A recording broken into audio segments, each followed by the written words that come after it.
Imagine being able to read an entire book in just 5 minutes. It sounds like science fiction, but with the latest advancements in AI technology, this is now a reality. In this tutorial, I'll show you how to use AI summarization tools to save you time and boost your productivity.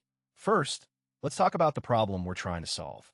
As professionals, we're constantly bombarded with information, articles, books, podcasts, and more. But with our busy schedules, it's hard to find the time to consume it all. That's where AI summarization tools come in. They use artificial intelligence to condense complex information into bite-sized summaries, saving you hours of reading time. Let's take a look at an example. Suppose you're a marketing professional and you need to stay up to date on the latest trends in social media. You come across an article on the benefits of TikTok for businesses, but it's 2,000 words long. With an AI summarization tool, you can get the key takeaways in just 5 minutes. This tool uses natural language processing